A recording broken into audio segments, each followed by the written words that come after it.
Hi guys, thanks for stopping by. This is Sophia. I have a little craft with me video, I guess.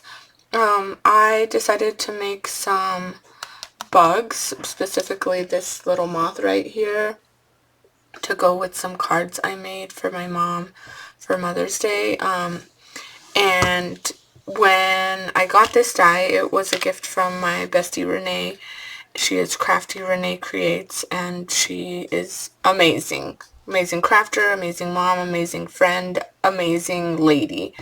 But she gave this to me as a gift, and I had not used it up to now. I bought it for a different paper pad that has like bugs and stuff. But the paper that I made a set of cards with has bugs as well, mainly moths and like flowers or something. So I thought I would make a moth to be the focal on the front of the card. And I cut out the colors. I thought it was a 3-color thing going off of this picture right here. But I ended up going a little bit different direction. So I just wanted to share that with you guys in case you have this die and you have not used it because you're intimidated.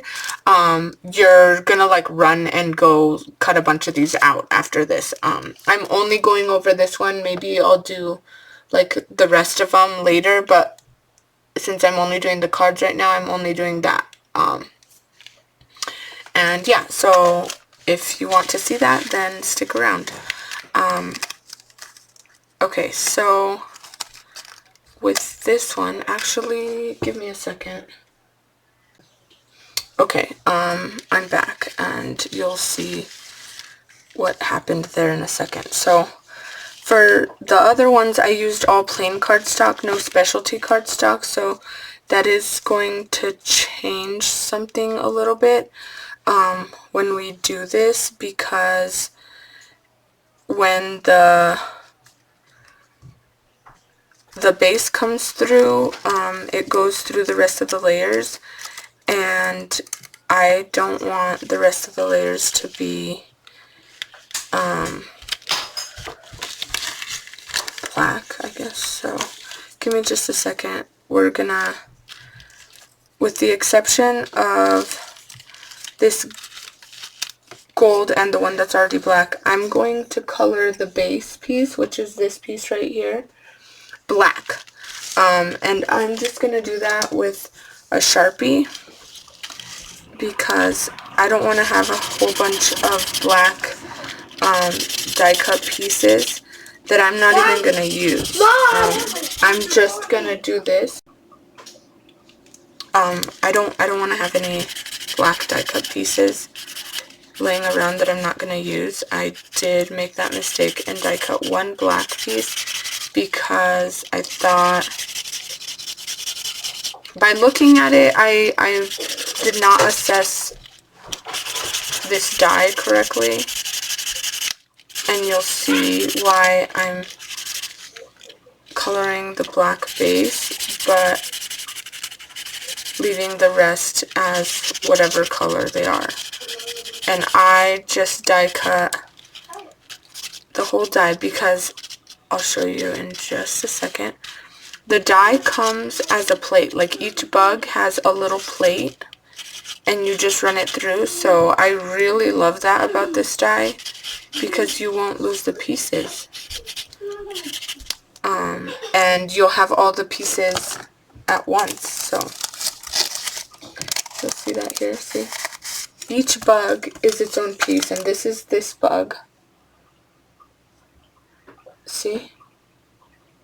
And so all the pieces are just right there. And you don't have to paper piece all those little dots. Like they're there, but you don't really use that at all. So, okay, we're going to start with this, and then I will do the same thing to this one in a second, off camera, so that you don't have to waste your time doing that. But basically, I want to set these up so that they are all in order. So if this one is purple, then one of them is gonna be gold, right?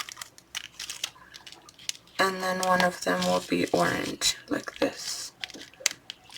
And then I'll set up the other one so you can see. Alright, so I've set this up, and let me see if that's any better. Maybe? Hopefully? Okay, well, that's what we're doing. I'm going to turn this over so it doesn't give us a glare on there. But basically what I did is I just, on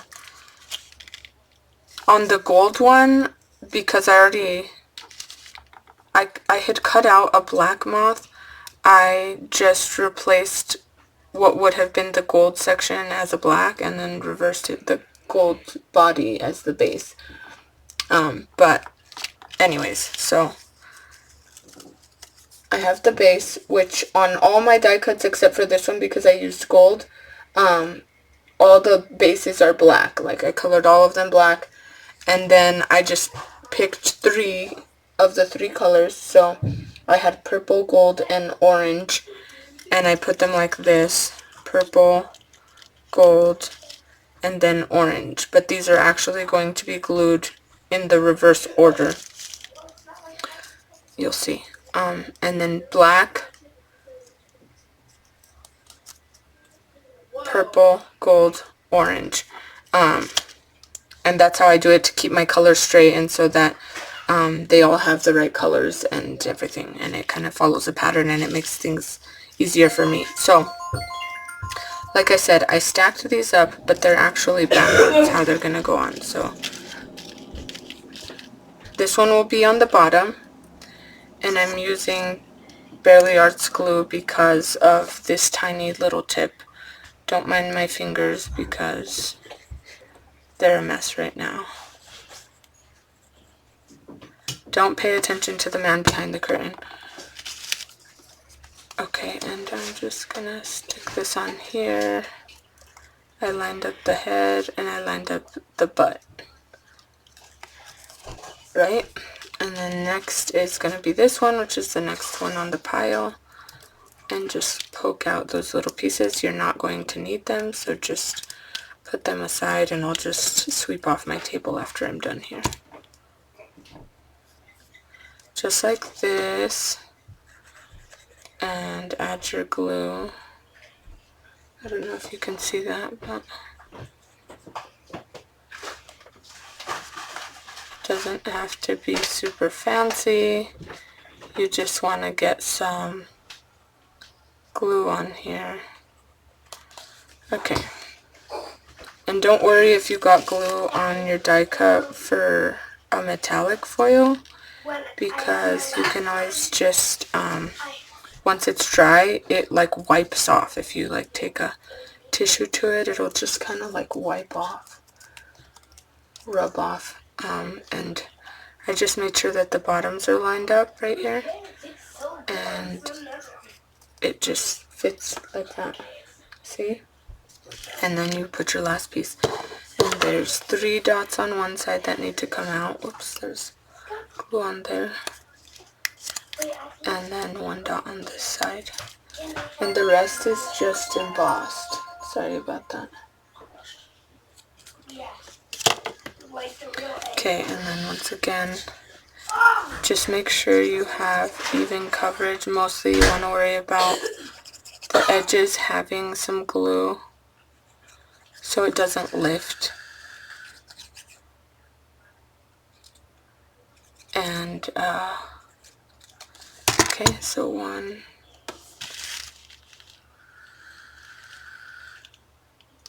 But basically what I was trying to show you is that you only need to cut out 3 colors. And you just run the whole plate through. Like, cut a piece of paper that's big enough to fit your die and run it in 3 different colors.